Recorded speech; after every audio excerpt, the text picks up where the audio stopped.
नमस्ते स्टूडेंट्स। तो आज हम और एनवायरनमेंट चैप्टर का थर्ड पार्ट स्टार्ट करने जा रहे हैं। पार्ट थ्री पार्ट टू में हमने लास्ट लेक्चर में फूड चेन, फूड वेब देखा था। और फूड चेन की कैरेक्टरिस्टिक्स में ही देखा था कि वो बताएगा कि कहाँ से किधर एनर्जी फ्लो होती है। प्रोड्यूसर से कंज्यूमर, जो प्राइमरी कंज्यूमर होता है वो, उससे फिर सेकेंडरी कंज्यूमर, उससे फिर टर्शियरी कंज्यूमर। याद करो, ऐसा पिरामिड भी हमने देखा था। तो लास्ट लेक्चर में हमने फूड चेन, फूड वेब और ये सब चीज़ें डिटेल में डिस्कशन करी थी। आज का ये लेक्चर लास्ट लेक्चर है और नेक्स्ट लेक्चर में एक्सरसाइज करेंगे। ठीक है, पूरा लेक्चर ये काफ़ी इंफॉर्मेटिव है, इसलिए प्लीज़ ध्यान से सुनिएगा। ओके, रिपीट भी करिएगा अगर नहीं पता चले, बट आई थिंक तो आपने वो थ्रू आउट यही पढ़ा है, इसलिए आपको पता होगा। तो आज का हमारा लेक्चर है एनर्जी फ्लो। अब बेसिकली एनर्जी फ्लो क्या होता है, सुनना बहुत ध्यान से। Energy is accumulated by the primary producer and is transferred through food chain to different trophic level. देखो, हम एज ए ह्यूमन काम करते हैं तो हमें एनर्जी चाहिए। What is energy? Ability to do work. Energy चाहिए तो ही हम वर्क कर सकेंगे। बट एनर्जी नहीं रहेगी तो वर्क डन कहाँ से होगा? तो उसके लिए हमको एनर्जी हम कैसे ला सकते हैं हमारे बॉडी में? We are not like plants कि हम एनर्जी प्रोड्यूस कर सकते हैं। प्लांट्स क्या करते हैं? सोलर एनर्जी को केमिकल एनर्जी में कन्वर्ट करके अपने अंदर वो स्टोर करके रखते हैं। वही एनर्जी जो केमिकल एनर्जी से वो कन्वर्ट होती है वो हम लेते हैं तो हमारी बॉडी में वो एनर्जी आती है। एनर्जी क्या हुई? ट्रांसफर हुई। कहाँ से? प्रोड्यूसर से human, that is primary consumer. Okay, आप बाजू में भी डायग्राम देख सकते हो। ठीक है, उससे पहले this phenomena is called energy flow. Energy flow क्या होता है? एक चेन, एक लेवल से दूसरे लेवल तक जाना, उसे हम क्या कहेंगे बेटा? एनर्जी फ्लो कहेंगे। ठीक है, क्लियर हो गया? Now from the figure you can see that, ये देखो ये फिगर है ना बेटा, बहुत ही इंपॉर्टेंट है। ये फिगर इसलिए इंपॉर्टेंट है क्योंकि यही आपको बताएगा कि एनर्जी फ्लो कहाँ से कहाँ पे हो रहा है। सी, सबसे ज्यादा एनर्जी, सबसे ज्यादा एनर्जी कौन लेता है? प्रोड्यूसर्स लेते हैं। प्रोड्यूसर कहाँ से लेते हैं? तो देखो, डायरेक्टली फ्रॉम द सन। आ गया? वो एनर्जी प्रोड्यूसर्स ले लेंगे। कितनी एनर्जी करी? 10,000 किलो कैलोरी। अब मैं आपको एक छोटा सा सिंपल सा एग्जांपल देता हूँ कि आप जब खाना खाते हो ना बेटा, खाना खाते हो उसके बाद थर्मल स्क्रीनिंग आता है। इफ आपने मूवीज देखी होगी बहुत सारी, तो उसमें है ना ग्लासेस आते हैं जिससे है ना वो आर्मी और ये लोग यूज करते हैं टू आइडेंटिफाई कि कहाँ पे कौन है, लाइक दुश्मन कहाँ पे है। तो उनका थर्मल टेम्परेचर स्क्रीनिंग आ जाता है। जब आप खाना खाते हो ना, तो आपके जो स्टमक का पार्ट होता है ना, स्टमक के पार्ट आसपास, वहां पे बहुत ही ज्यादा रेड हो जाता है। मतलब वहां पे बहुत ज्यादा एनर्जी होती है। क्यों? चैप्टर 6 में हमने पढ़ा था कि भाई जो भी अंदर खाना जाता है वो डाइजेस्ट होता है, तो मतलब वो ब्रेक डाउन होता है, ब्रेक डाउन होता है तो एनर्जी रिलीज होती है। तो जितना भी आपने खाना खाया, क्या लगता है आपको पूरे का पूरा वही एनर्जी आपको मिलेगी? I don't think so. क्यों? उसका रीजन है क्योंकि वो खाना खाने के बाद बहुत सारी एनर्जी आपके बॉडी में यूटिलाइज हो जाती है। आपको काम करना होता है इसलिए यूटिलाइज हो जाती है। बहुत सारे सेल्स मर जाते हैं तो न्यू बनते हैं उसमें। बट जो आपके बॉडी को एनर्जी कितनी मिलती है पता है? ओनली 10% मिलती है। मान लो मैंने यहाँ पे देखो एक एग्जांपल दिया हुआ है, 10,000 किलो कैलोरी, उसका 10% कितना हुआ? 1,000 किलो कैलोरी। तो बाकी सब कहाँ पे चला जाता है? मोस्ट ऑफ जो है वो हीट लॉस में चला जाता है। हीट लॉस मैंने बताया ना, वो यहाँ पे टेम्परेचर, क्यों? क्योंकि वो टूटता है, एनर्जी बनता है, ये सब। उसके बाद अब रैबिट को कौन खाता है? स्नेक खाता है। सेम टू सेम ऐसा ही होगा, स्नेक भी डाइजेस्ट तो करेगा ना, उसमें भी हीट लॉस तो होगा। तो 1,000 किलो कैलोरी से उसे कितना मिलता है? 1,000 का 10% 100 होगा, तो उसको देखो बेटा कितना मिला? 100 किलो कैलोरी। बाकी सब कहाँ पे? Heat loss. और उसके मतलब उनकी बॉडी बनाने में सिर्फ 10% ही लगता है, बाकी सब हीट लॉस और दूसरी सब चीजों में चला जाता है। फिर स्नैक को कौन खाता है? ईगल खाता है। इसलिए उसको कितना मिलेगा, ओनली 10%। तो 100 का 10% कितना हुआ, 10 किलो कैलोरी। बाकी सब कहाँ पे चला गया, हीट लॉस और बाकी XYZ चीज। अब ईगल को मान लो कोई खाएगा तो उसे कितना मिलेगा, 10% का 10 किलो कैलोरी का 10% मतलब 1 किलो कैलोरी, मतलब 10,000 से सिर्फ 1 मिला। इसलिए फूड चेन जो होती है वो ज्यादा से ज्यादा 4 या 5 लेवल की होती है, उससे ज्यादा नहीं होती है। क्यों, बिकॉज टॉप मोस्ट लेवल के जो भी होते हैं उनको देखो यहाँ पे 10,000 किलो कैलोरी के कंपेरिजन में सिर्फ 10 किलो कैलोरी, कितना कम हो गया। तो इसलिए दिस इज द रीजन कि भाई जो हमारी फूड चेन और फूड वेब होती है वो काफी कम लेवल की होती है, मैक्स टू मैक्स 5। क्यों, फिर आगे हायर लेवल पे तो उतनी एनर्जी होती ही नहीं। समझ रहे हो, पक्का, डन। और दूसरी बात जो सबसे इंपॉर्टेंट है, प्रोड्यूसर को रैबिट ने खाया तो रैबिट वापस प्रोड्यूसर को एनर्जी ट्रांसफर नहीं कर सकता। Energy always go in one direction, हमेशा it is unidirectional and there is no recycling to the previous level. ऐसा क्या होता है, रैबिट बोलेगा नहीं मेरे पास एनर्जी ज्यादा है, प्रोड्यूसर भाई ले लो थोड़ी आप energy, no. whenever energy is transferred from one form or one from one system to another, some energy is always lost। एक जगह से दूसरी जगह जाएगा, some energy, यहाँ पे तो ज्यादातर एनर्जी हो रही। the flow of energy in ecosystem can be understood in the following steps, वो हम नेक्स्ट स्टेप में देखेंगे। बट आपको ये बेसिक चीजें तो पता चल गई, पक्का, okay. Pause the video and note it down. Okay, तो ये जो 5 पॉइंट्स है ना बेटा, इसमें से ज्यादातर क्वेश्चंस आते हैं। सबसे पहला point, the green plant in a terrestrial ecosystem capture about 1% of the energy of sunlight they can convert into food energy. जितनी ग्रीन प्लांट्स पे एनर्जी गिरती है ना, मान लो ग्रीन प्लांट्स पे 100% सोलर एनर्जी गिरती है, उसमें से वो कितनी लेता है पता है, ओनली 1%, ओनली 1%। बाकी 99% वो नहीं कर सकता है। The green plants are eaten by the primary consumer. Due to this, a major amount of energy is lost as heat.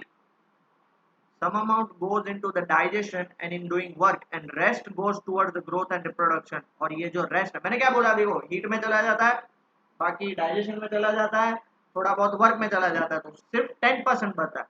On an average, यहाँ से स्टार्ट हो रहा है, देख लो यहाँ से, on an average 10% of the energy of food eaten by an organism is turn back on to in own body. जो हम खाते हैं ना उसका 10% ही हमारी बॉडी में कन्वर्ट होता है, and made available to the next level of consumer. Next level of consumer मतलब मान लो रैबिट ने प्लांट को खाया तो उसमें सिर्फ 10% ही बचा, वो नेक्स्ट लेवल में सिर्फ 10% ही जा सकता है, okay. And this is known as 10% law most IMP। एक या 2 मार्क्स में आता है। लाइंडमैन करके एक बंदे ने 1942 में ये रूल बताया। Therefore, 10% can be taken as the average value of the amount of organic matter that is present at each step reaches to the next trophic level। Next trophic level में कितना जाता है बेटा, 10%। बाकी 90% कहाँ पे जाता है, मैंने अभी बताया ना, हीट में चला जाएगा, डाइजेशन में चला जाएगा और वर्क डन में चला जाएगा। सिंस ओनली अ लिटल, मैंने आपको पहले भी ये चीज बताई थी, फिर भी बता देता हूँ, only little energy is available for the next level of consumer. Food chain generally consist of 3 to 4 step. बहुत रेयर फूड चेंज होती है जिसमें 5 स्टेप्स होते हैं। ये क्वेश्चन आता है, reason, give reason why food chain has only 3 to 4 step. ये रीजन ये है, आपको अभी तक नहीं पता होगा बट अब पता चल गया तो याद रखना दिमाग में। The loss of energy at each step is very large, so little usable energy is left for the fourth trophic level, after fourth trophic level. Simple सी लॉजिकल बात। And from the above diagram, it is clear that the flow of energy is unidirectional. That is, energy captured by autotrophs does not revert back to the solar input। Autotrophs ने energy ले ली, बोले कि भाई यार मुझे ज्यादा नहीं चाहिए, सन जी आप ले लो, सन आप ले लो, ऐसा नहीं होता है। Also, the energy which passes to the herbivorous does not come back to the autotroph। Herbivores ने खाई, वो वापस प्लांट को एनर्जी नहीं दे सकता, इसलिए जो एनर्जी है वो हमेशा यूनिडायरेक्शनल होती है। ठीक है बेटा, पक्का। तो प्लीज पॉज द वीडियो, ये पांचों के 5 पॉइंट बहुत ही इंपॉर्टेंट है। न्यूमेरिकल्स के एमसीक्यू इसमें से बहुत सारे आ सकते हैं, 1 1 और 2 2 मार्क्स के क्वेश्चन भी बहुत आ सकते हैं। ठीक है, ओके, आगे बढ़ते हैं। ये रहा देखो, सनलाइट का जो ये रेक्टेंगल है ना वो काफी बड़ा है, उधर से प्रोड्यूसर का रेक्टेंगल का कंपेरेटिवली सनलाइट के छोटा है, उससे ऊपर हर्बीवोरस का और छोटा है, उससे ऊपर कार्निवोरस का छोटा है, उससे ऊपर टॉप कार्निवोरस का बहुत छोटा है। मतलब आप देख सकते हो जैसे ऊपर जाते हो वो कम होता जाता है। क्यों? क्योंकि एनर्जी जो है सनलाइट के कंपैरिजन में टॉप कार्निवोर में एनर्जी काफी कम रहती है। ठीक है बेटा, पक्का? ये डायग्राम बहुत इंपॉर्टेंट है, याद रख लेना, एनर्जी फ्लो का डायग्राम है, टेक्स्ट बुक में भी है। ये रहा देखो, एनर्जी ट्रांसफर, ये देखो एनर्जी पिरामिड जिसको बोल सकते हैं। कितनी ज्यादा एनर्जी है प्लांट्स के पास, उसके बाद रैबिट के पास कंपैरेटिवली कम energy, because most of the energy कहाँ चलेगी? लॉस्ट। उसके बाद सेकेंडरी कंज्यूमर के बाद कम एनर्जी है बिकॉज लॉस्ट हो गई। उसके बाद टर्शियरी कंज्यूमर में तो सबसे कम एनर्जी होगी, क्योंकि उससे तो कोई खाता नहीं है, इसलिए वहां पे एनर्जी लॉस तो होने वाली होगी, इसलिए होगी उनमें एनर्जी लॉस, बट उनको कोई खाता नहीं, उनको डिकम्पोज कर देते, बात होगी खत्म। तो आप देख सकते हो पिरामिड ऐसे बनता है, पिरामिड मतलब टॉप वाले पार्ट होता है वो कम होता है। क्यों? रीजन, क्योंकि जैसे जैसे आप ऊपर के ट्रॉपिक लेवल में जाते हो एनर्जी गेट्स लॉस्टेड। ठीक है, डन, पक्का? आगे बढ़े। Most important question for 2 marks, biological magnification और बायो मैग्निफिकेशन क्या है समझाता हूँ बहुत ध्यान से। It is the phenomena of progressive increase in the concentration of non-biodegradable toxicants in the organism at each successive trophic level. Simple. सबसे पहले तो सारी चीजें डिटेल में हम वापिस एक बार देखते हैं वर्ड टू वर्ड, ताकि आपको पता चले। फिनोमिना मतलब एक मेथड, किसका? Progressive increase in the concentration, progressive मतलब धीरे धीरे उसका कंसंट्रेशन बढ़ेगा, समझ रहे हो? पक्का? प्रोग्रेसिव इंक्रीज मतलब धीरे धीरे उसके अंदर कंसंट्रेशन बढ़ता जाएगा, किसका? तो of non biodegradable toxicant. Non bio, देखो हमारे बॉडी के अंदर बायोडिग्रेडेबल चीजें जाए ना तो वो डाइजेस्ट हो सकती है, बट नॉन बायोडिग्रेडेबल टॉक्सिकेंट्स हैं वो डाइजेस्ट नहीं हो सकते। टॉक्सिकेंट्स मतलब जो हमारे बॉडी के लिए बहुत ही हार्मफुल होते हैं।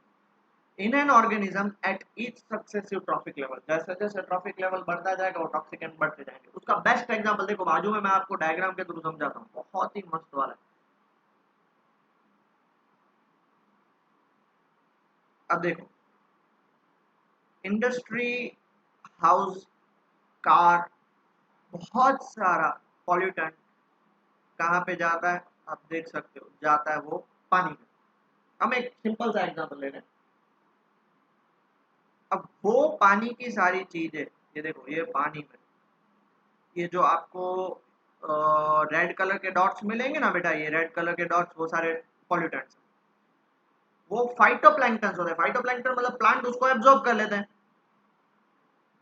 उसको कौन खाता है? उसको खाता है जू प्लैंक्टन। तो देखो फाइटोप्लैंक्टन में सिंपल सी बात है कि भाई एक फाइटोप्लैंक्टन में एक टॉक्सिकेंट है, तो मैं तो, मुझे खाना खाना है तो मैं तो सिर्फ एक से तो सेटिस्फाई नहीं होगा, मैं 2-4 खाऊंगा। इसलिए देखो हर एक जो जू प्लैंक्टन में देखो कितने हो गए, बढ़ जाते, 2-3 2-3 2-3 हो गए। इतने सारे जू प्लैंक्टन को अकेला कौन खाएगा? हेरिंग ईट हेरिंग, जो छोटी फिश होती है वो खाए। तो इन सब के toxicant herring that is fish में आ गए। अब वो फिश को सैल्मन फिश खाएगी, कितनी? एक ही फिश खाती है सैल्मन फिश ना, 3-4-5 ऐसी खाएंगी, तो उसके अंदर देखो कंसंट्रेशन और बढ़ता है। अब क्यों कंसंट्रेशन बढ़ेगा? बिकॉज वो डाइजेस्ट नहीं हो पाएंगे, वो हमारी बॉडी के अंदर ऐसे ही रह जाते हैं। बेस्ट एग्जांपल आपको दूं, आपने सबने देखा होगा, मैंने लास्ट लेक्चर में ये फोटो दिखाया था कि वो जो बर्ड होती है उसके बॉडी के अंदर बहुत सारी प्लास्टिक की चीजें थी। कहाँ से है? वो तो सारी नॉन बायोडिग्रेडेबल है, इसलिए बॉडी के अंदर वो क्या हो जाते हैं? पड़े ही रहते हैं। धीरे धीरे धीरे धीरे धीरे धीरे उसका कंसंट्रेशन बढ़ता जाता है on going on the top level. और एनर्जी पिरामिड में सबसे ऊपर कौन है पता है? ह्यूमंस है। क्यों? बिकॉज जो ह्यूमंस नॉनवेज खाते हैं वो तो सब सब चीजें खाते हैं, उनके बॉडी में वो टॉक्सिकेंट्स और बढ़ जाते हैं। फिर वो सैल्मन को कौन खाएगा? लार्ज मैमल्स खाते हैं, लाइक व्हेल्स। तो उसके अंदर देखो कितने सारे टॉक्सिकेंट्स बढ़ गए।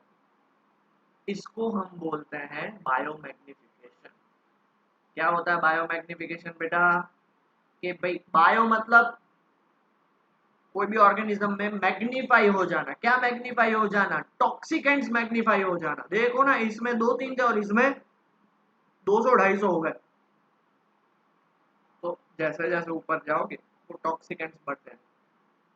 Have you ever heard of cancer about 300 400 500 years back? Sir हम तो तब थे नहीं इसलिए आइडिया नहीं है। अरे हिस्ट्री तो पढ़ी होगी, आपके पूर्वजों ने, दादा दादी ने, किसी ने तो बताया होगा नहीं पहले के टाइम में तो कुछ। क्यों अभी हो रहा है? द रीजन इज कि अभी का environment day by day change हो रहा है। अब उस एनवायरनमेंट चेंज में बहुत सारे पॉल्यूटेंट्स हमारे बॉडी में जाते हैं। इसलिए देखो ना कितनी वायरस। अभी बेस्ट एग्जाम्पल कोरोना वायरस, किसी ने सुना था? हिंदू माइथोलॉजी, वेदास में, माइथोलॉजी नहीं बोलूंगा, वेदास में, सनातन धर्म जिसको बोलते हैं, वेदास में लिखा हुआ है, एक रोम जो होता है, रोम मतलब जहां से ये छोटा सा बाल निकलता है, एक रोम, ऐसे हमारे बॉडी के अंदर क्रोर्स ऑफ रोम है। एक रोम में इंसान को दो बीमारियां हैं। तो सोच लो कितनी बीमारियां होंगी, कितनी होंगी। We are unaware about it, हमें पता ही नहीं। और वो बीमारियां अभी एक्टिव होंगी। और ऐसा साइंटिफिकली मैं आपको बताता हूँ, बहुत सारे वायरसेस और बैक्टीरिया अभी भी सी एंड ओशन में, इन द फॉर्मेट ऑफ जो एंटार्क्टिक और आर्टिक में है वहां पे फ्रीज्ड है, बाहर नहीं निकल रहे। धीरे धीरे उसका पानी बाहर आ रहा है, तो वो बैक्टीरिया और वो वायरसेस भी बाहर आ रहे हैं। दूसरा एग्जांपल देता हूँ कोरोना वायरस का। Corona virus is what? It's actually mutant, mutated virus. Mutated virus मतलब वो वायरस ने अपने आप को चेंज कर दिया, इस हिसाब से चेंज कर दिया कि वो डेडली बन गया। Corona virus is a different topic. अगर रेगुलर क्लास स्टार्ट होगा तो हम उस पर एक सेशन पूरा लेंगे। मेरे पास जितनी नॉलेज है मैं आपको बताऊंगा वो सारी चीजें। बट ये धीरे धीरे बढ़ता जाता है और हम ह्यूमन स्टॉप पे हैं, तो हमें सबसे ज्यादा होगा। आपको पता है कि कोई भी अभी ये कोरोना के कारण हम लोग हैं ना अभी बहुत ही कॉन्शियस हो गए, इसलिए बाहर से आने वाली चीजें हम और उसमें खास करके फ्रूट्स एंड वेजिटेबल्स को बहुत बार धोते हैं। बट बहुत सारे रिलीजन में पहले से ही बताया गया था कि भाई आपको कोई भी बाहर की चीज आती है, खाना वाना आता है, उसको 3-4 बार धो के फिर उसको खाना चाहिए। क्यों? बिकॉज पेस्टिसाइड इंसेक्टिसाइड उस पर डाल डाल के उसको पकाया जाता है, उसको ग्रो किया जाता है, उस पे दवाएं दवाएं छीटी जा, स्प्रे किया जाता है। अगर वही आप खा लोगे, आप बोलोगे सर हमने एक बार धो लिया, तो उससे नहीं होता है, उसको 2-3 बार धोना पड़ता है, अच्छे से उसको साफ करके फिर खाना पड़ता है। उसको बॉइल्ड वाटर में धो लो तो बेस्ट है, उस जैसा बेस्ट कोई नहीं। So this is the reason वो बोला जाता था। क्यों? ताकि वो टॉक्सिकेंट्स उस पे ना रहे और हमारी बॉडी में ना आए, क्योंकि वो टॉक्सिकेंट्स हम डाइजेस्ट नहीं कर पाएंगे। और आप एक ही दिन खाना खाओगे फिर महीने के बाद खाना खाओगे, ऐसा तो है नहीं, खाना तो रोज खाओगे। वही खाना आपके बॉडी के अंदर एक्यूमुलेट होता जाएगा और फिर वो एक बार बहुत ज्यादा एक्यूमुलेट हो जाएगा और आपको इफेक्ट करेगा। ठीक है, समझ में आया? ये उसकी डेफिनेशन है। डायग्राम नहीं बनाना है, सिर्फ समझाने के लिए। Causes of biomagnification किसके कारण होता है? Harmful chemicals and pesticides like DDT etc. sprinkled on crop plants to protect them from pests and disease. बता दिया, DDT और डाली जाता है ताकि पेस्ट और डिजीज ना हो। This chemical either wash down into soil or into water bodies. और वो केमिकल पानी गिरेगा उन पे, पानी तो डालना पड़ता है, या तो वो सॉइल में चला जाएगा। और सॉइल में चला गया तो बहुत ही डिफिकल्ट, क्योंकि सॉइल के थ्रू वो वेजिटेबल के अंदर आ जाता है। वेजिटेबल या प्लांट्स के या ट्रीज के या फ्रूट्स के ऊपर हो तो उसको आप धो सकते हो, बट उसके अंदर हो तो कैसे आप साफ कर सकोगे? और वाटर बॉडीज में चला जाता है, वही वाटर हम पीते हैं, क्योंकि रिवर में चला जाएगा, वही पानी हम पीते हैं। एक्वेटिक ऑर्गेनिजम्स वही खा उसको पानी को अंडर लेते हैं और वो उसको फिर बहुत सारे ह्यूमंस खाते हैं। From the soil, these are absorbed by plant, and from water bodies, these are taken by aquatic plants and animals. This is why our food grains such as wheat, rice, fruits, and vegetables contain varying amount of pesticide residues. Residues मतलब बचा हुआ pesticide. In this manner, the toxic chemicals enter the food chain. जो मैंने आपको समझाया है यहाँ पे वो इंग्लिश में लिखा हुआ। As these chemicals are non-biodegradable, they get accumulated in organism body. Body में इकट्ठा होते जाते हैं and their concentration keeps on increasing at each trophic level. The maximum concentration of this chemical gets accumulated in human body. क्यों? This is because they occupy the top most place in the food chain. बता दिया मैंने, सब कुछ बता दिया, वो यहाँ पे सिर्फ इंग्लिश में लिखा हुआ. ठीक है बेटा. ह्यूमन का भी मैं आपको एक एग्जांपल दे दूं, पहले ये लिख लीजिए फिर ह्यूमन का एग्जांपल देता हूँ. ये रहा देखो, concentration of chemical pollutants. May fly मतलब वो जो पानी के अंदर जो रहने वाली छोटी छोटी फिश, उसमें ये उसका कंसंट्रेशन ऑफ टॉक्सिक एंड्स. अब ये जो ब्लू गिल फिश है वो बहुत सारी मे फ्लाई को खाएंगी तो उसमें कंसंट्रेशन बढ़ गया. बैज फिश है वो बहुत सारी ब्लू गिल को खाएगा, उसमें कंसंट्रेशन बढ़ गया. और ह्यूमन है वो बहुत सारी बैज को खाएगा तो बैज फिश को खाएगा तो ह्यूमन में सबसे ज्यादा concentration of chemical pollutants gets increase as we go top. और आप लोग यहाँ पर साइड में जा रहे हो, टॉप लेवल में तक से जाएंगे. समझ में आया? देखो ये मुंह खोल के ही बैठा है, आओ फिश मेरे मुंह में चले जाओ. Just kidding. ठीक है. ओके. अब हमारे इस चैप्टर का सबसे last topic, human impact on the natural environment. हम जो भी चीजें करते हैं उससे एनवायरनमेंट में क्या क्या असर पड़ता है. Humans are an integral part of the environment. Any change in environment also affect us. हम एनवायरनमेंट के अंदर ही हैं. अगर थोड़ा भी प्रॉब्लम हमें हुआ तो वो एनवायरनमेंट को डायरेक्टली अफेक्ट करेगा, तो हमें प्रॉब्लम होगा, या हमें प्रॉब्लम होगा तो एनवायरनमेंट को अफेक्ट करेगा करेगा करेगा. Various human activities pollute the environment in various ways and cause serious environmental threats. देखो एनवायरनमेंट को जो भी थ्रेट्स है ना वो किससे है पता है आपको? बताओ किससे होगा? ह्यूमन से. और किसी से नहीं है, और किसी से नहीं है बेटा, ओनली ह्यूमन से है. ह्यूमंस आर द रीजंस जिसके कारण इतना एनवायरमेंटल प्रॉब्लम हो रहा है सबको, वरना किसको क्या होगा? For example depletion of ozone layer, waste accumulation etcetera etcetera etcetera, ये सब किसके कारण हो रहा है? ह्यूमंस के कारण. और वो एनवायरनमेंट को अफेक्ट हो रहा है. और एनवायरनमेंट को अफेक्ट होगा तो ह्यूमंस को छोड़ो बाकी सारे ऑर्गेनिजम्स को वो अफेक्ट करेगा. ठीक है बेटा.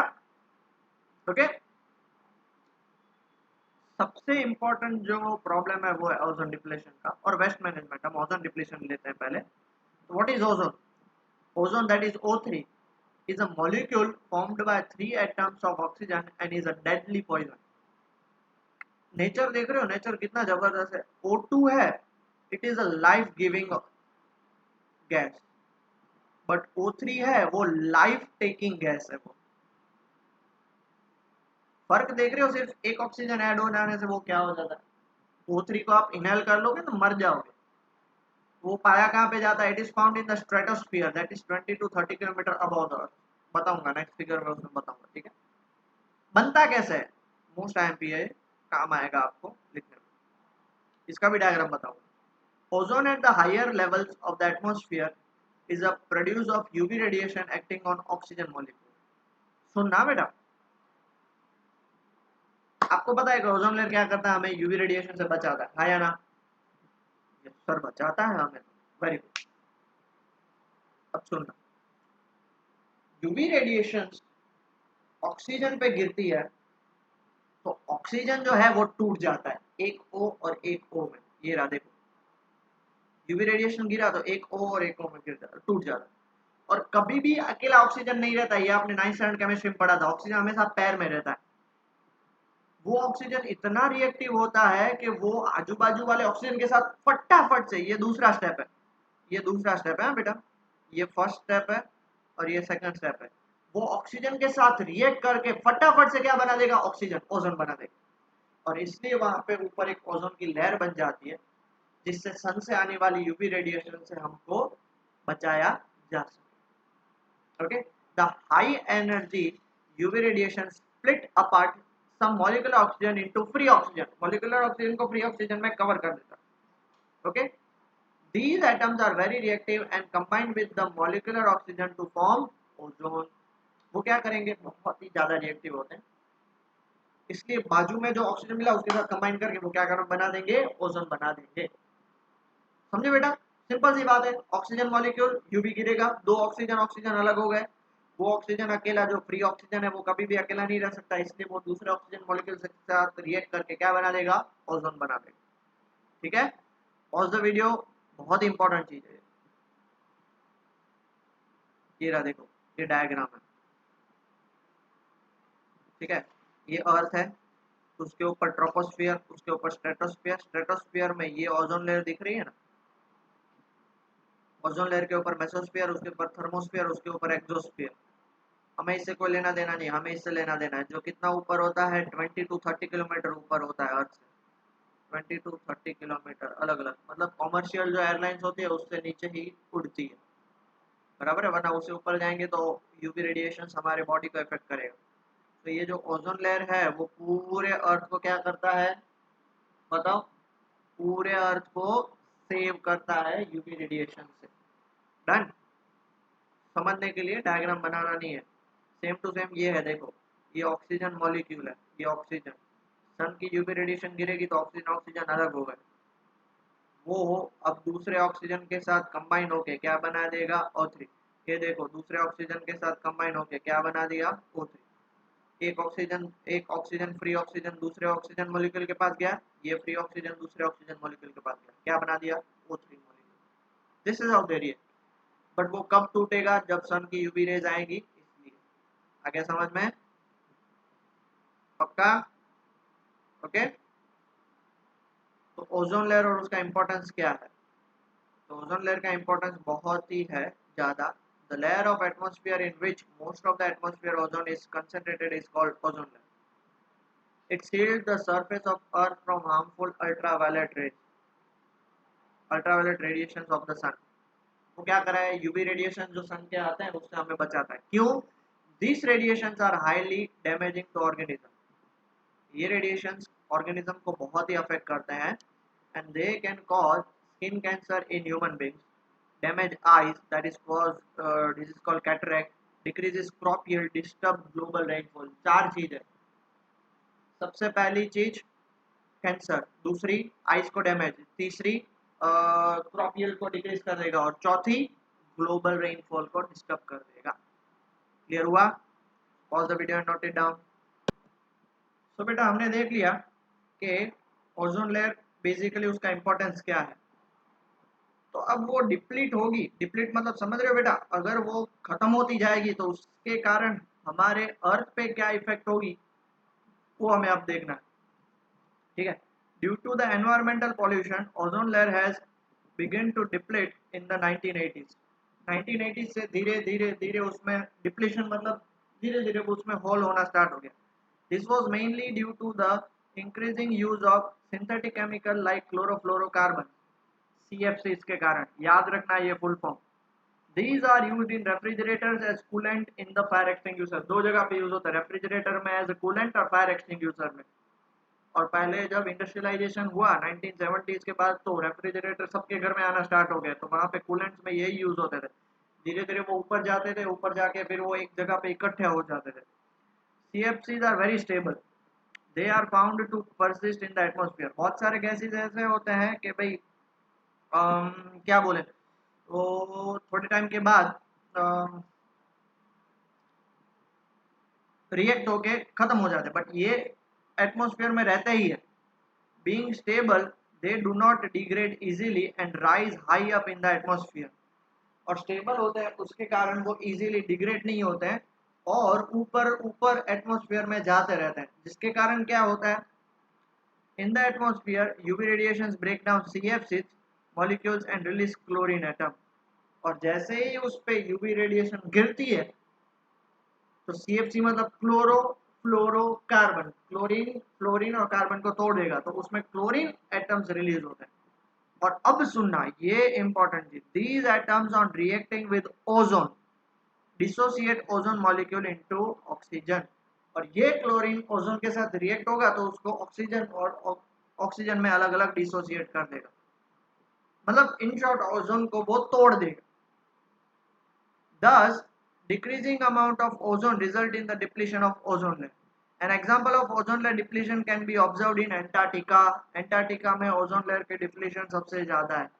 क्यों Antarctica में? आप बोलोगे सर वहाँ पे तो कोई रहता ही नहीं है।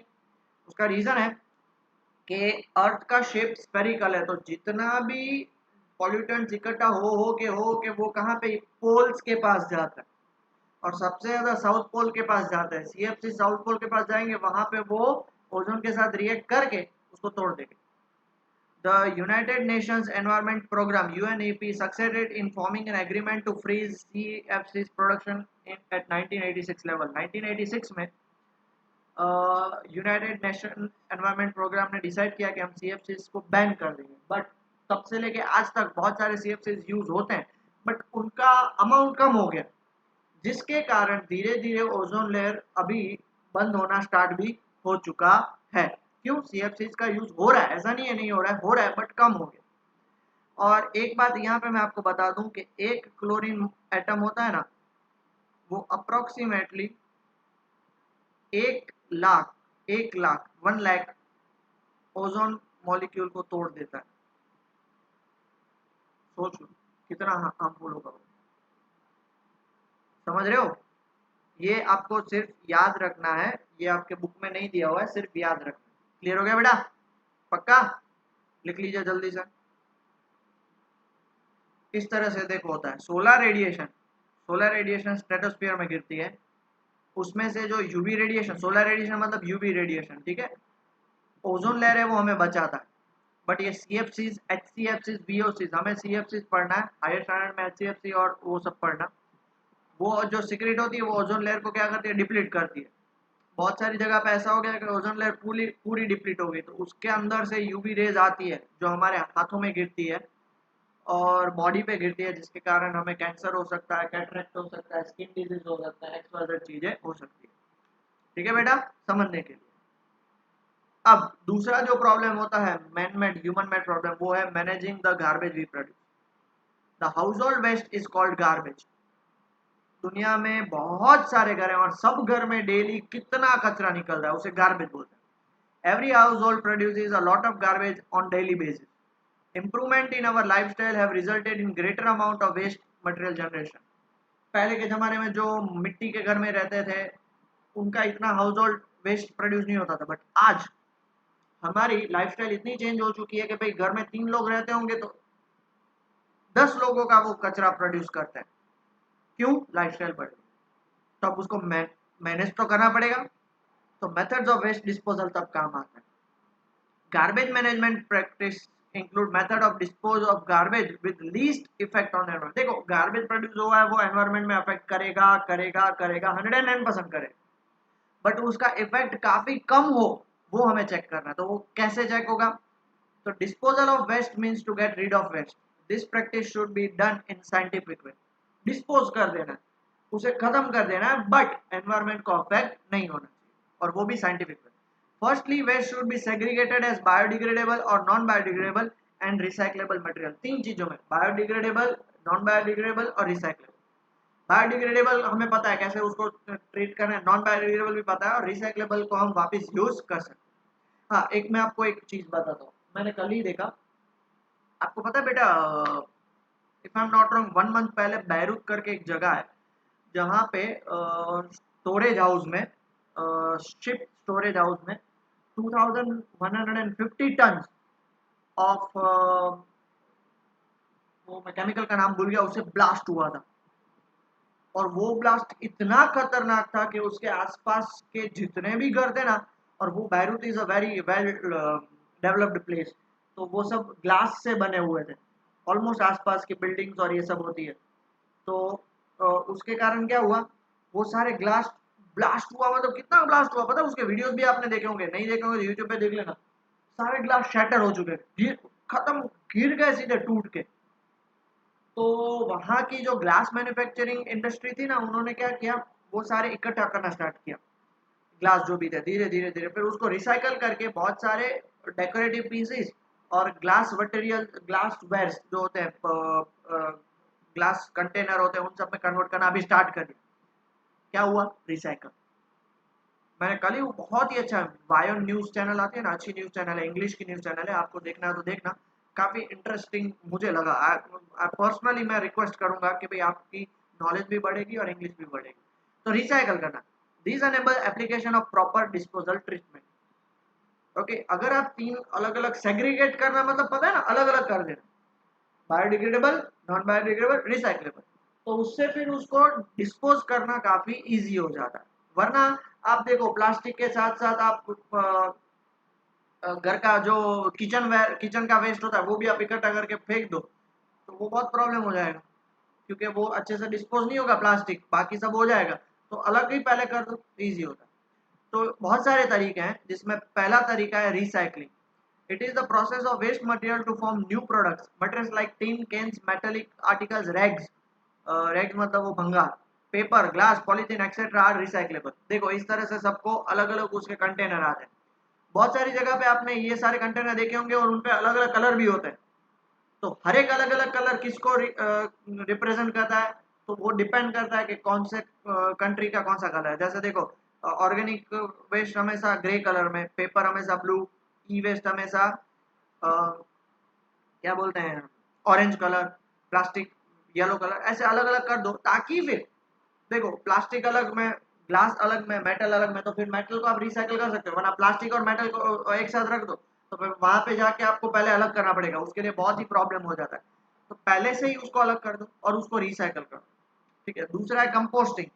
Biodegradable domestic waste such as left over foods, fruits, vegetable peels etcetera can be buried in a pit dug into the ground. They are converted into compost and used as a manure. ऐसे देखो convert हो जाता है, उसको डिग करो और उसमें डाल दो, फिर उसको क्या करो, थोड़ी थोड़े दिन के लिए रख दो, उसमें मीथेन गैस प्रोड्यूस होता है, वो भी आपको यूजफुल होगा और वो मैन्योर और कंपोस्ट भी आपको फार्मिंग में यूज होगा। बहुत ही इंपॉर्टेंट क्वेश्चन है, 3 मार्क्स में आता है ये, पूरे उसके 5 या 6 पॉइंट है, याद रखना। हाँ बेटा, इसलिए बोल रहा हूँ, लिख लो जल्दी से। Third, incineration. इंसिनरेशन मतलब it is burning of a substance at high temperature to form ash. Ash मतलब उसको राख जिसको बोलते हैं। It reduces the volume of the waste considerably. It is commonly used to dispose hospital waste. देखो hospital waste होता है ना, वो बहुत ही डेडली होता है, तो उसको राख में मिला देते हैं, फिर उसको फिर उस राख को फिर एक गुजरात में, सूरत में एक जगह है, वो राख दैट इज एश होती है ना, वो जो ये वेस्ट का, उससे ब्रिक्स बनाते हैं, और वो ब्रिक्स फिर वो कंस्ट्रक्शन में यूज करते हैं। तो उसका बहुत बड़ा नाम है, OMG, हिस्ट्री चैनल पे OMG आता है ना, उसमें उसका बताया था। ऐसी चीजें देखा करो जो आपको इंफॉर्मेटिव हो। इंस्टाग्राम और ये सब फालतू की चीजें में टाइम वेस्ट मत किया करो बेटा। कैसे होता है, यहाँ से वेस्ट डाला जाता है, नीचे से उसको गर्म किया जाता है, ठीक है, गर्म किया जाता है, तो वो वेस्ट जैसे ही नीचे आ जाता है, वो वेस्ट किस में कन्वर्ट हो जाता है, ऐश में कन्वर्ट हो जाता है, ठीक है। और फिर यहाँ पे पूरा ऐश इकट्ठा हो जाता है, और यहाँ से गर्म हवा ऊपर चली जाती है चिमनी के थ्रू। नॉर्मल इंसिनरेशन मतलब जला देना। Next is landfill incineration. आजकल वो डेड बॉडीज में भी इंसिनरेशन यूज होता है। डेड बॉडीज को पहले ओपन में लकड़े रख के जलाते थे, अब भुज में ही अगर हम बात करें तो खारी नदी है, वहाँ पे मॉडर्न इंसिनरेशन प्लांट है, वो उसमें उस पूरी डेड बॉडी को अंदर डालते हैं, वो जला देते हैं, फटाफट से भी जल जाती है और राख बन जाती है। तो हमारे में हिंदुइज्म में ऐसा होता है कि वो राख को इकट्ठा करके कोई अच्छी पवित्र जगह पे उसको पानी में बहाया जाता है, वो होता है landfills. Solid waste is dumped into a low-lying area and covered with soil. A big landfill sites can be used to dispose waste material for a considerable time. क्या होता है, जो लो एरियाज होते हैं ना, उसमें वो डाल देते हैं और ऊपर सॉइल डाल देते हैं। इसका बेस्ट एग्जांपल दूं, चंडीगढ़ में एक ऐसा, Chandigarh if I am not wrong Chandigarh है, वहां पे एक ऐसा गार्डन है, उस गार्डन के नीचे पूरा कचरा ही है, उस पे सॉइल डाल दिया, सॉइल मतलब इतना नहीं, बहुत सारा सॉइल डाल देते हैं, फिर उसमें प्लांट्स उगाते हैं और उसको गार्डन में कन्वर्ट कर दिया। बहुत सारी चीजें यूज होती है, आपको इसमें से आधे से ज्यादा चीज पता भी नहीं होगी। बराबर है, क्लियर हो गया। ये रहा देखो, लैंडफिल्स ऐसे होता है। लैंडफिल्स दो टाइप के होते हैं, एक हजार्डस लैंडफिल्स होते हैं, जो हजार्डस रेडियो एक्टिव एलिमेंट्स होते हैं, उसको लैंडफिल्स कैसे किया जाता है, तो खदा खोद के उसमें डाल के उसके ऊपर सीमेंट डाला जाता है, ये देखो, फिर उसके ऊपर सैंड डाला जाता है, उसके ऊपर फिर टॉप सॉइल होता है, वो धीरे धीरे उसके लेयरिंग्स होते हैं। वेर इज नॉर्मल जो कचरा होता है ना, ऐसे होता है, देखो ये लोअर एरिया है, पहले लैंडफिल्स डाल दिया, लैंडफिल्स कर दिया, फिर उसके ऊपर क्या करा, उसके ऊपर अर्थ कवर मतलब मिट्टी डाल दी या सॉइल डाल दिया, फिर उसके ऊपर वापस डालते हैं, वापस उसके ऊपर सॉइल डाल देंगे, धीरे धीरे धीरे धीरे ऐसे करते हैं, जिसके कारण वो वेस्ट फिर है वो उस पर कवर कर लेते हैं। ठीक है ना बेटा, ये याद रखना आपको, कैसे होता है वो लिखना नहीं है, ना ही ड्रॉ करना है। और लास्ट के दो तरीके, पहला है सीवेज ट्रीटमेंट। सीवेज ट्रीटमेंट मतलब जो आपके घर से गटर जो होता है वो, अब वो गटर वाला पानी आप डायरेक्ट रिवर या ओशन में डाल दो तो वो बहुत ही हार्मफुल और हैजार्डस होगा।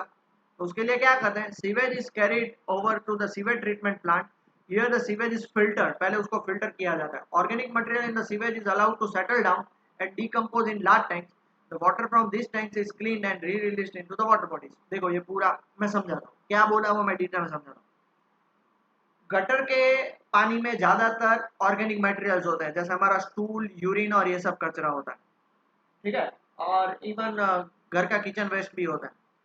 तो सबसे पहले उसको बड़े से कंटेनर में रख दिया जाता है और धीरे धीरे वो सेटल हो जाता है। सेटल हो जाता है तो फिर वो उसको जो पानी होता है उसको आगे लेके जाते हैं। देखो आगे लेके जाते हैं, आगे लेके गए primary treatment stage. Screening stage मतलब उसको कचरा जो होता है प्लास्टिक वेस्ट और वो निकाल लेते हैं। फिर उसको यहाँ पे ये इतना बड़ा कंटेनर जो दिख रहा है बट एक्चुअली बहुत बड़ा कंटेनर होता है, उसमें अलाउ कर देते हैं तो सेटल डाउन। फिर पानी को आगे भेजते हैं, देख लो आगे भेज दिया।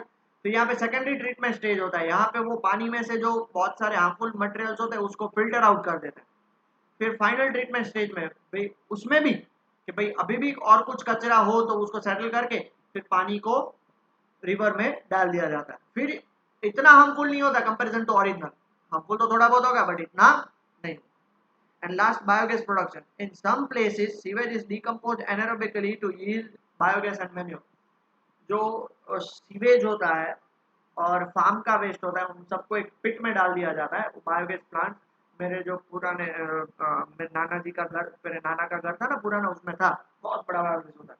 क्योंकि फार्म है वहाँ पे कैटल्स होते हैं, काउ डंग होता है, बफेलो डंग होता है, बहुत सारा एक्स्ट्रा वेस्ट होता है, उन सबको डाल देते हैं एनारोबिकली, मतलब without the presence of oxygen. वो बायोगैस में कन्वर्ट हो जाता है, फिर उसको आप सीधा किचन में यूज कर सकते हो। और मैन्योर होता है उसको आप सीधा फार्म में यूज कर सकते हो। देख लिया बेटा? Okay, so that's all for today. यहाँ पे हमारा चैप्टर खत्म होता है, एक लेक्चर और बाकी है जिसमें हम इसके एक्सरसाइज के क्वेश्चन देखेंगे। उसके बाद हम मैथ्स का 15 चैप्टर प्रोबेबिलिटी स्टार्ट करेंगे। Okay, take care.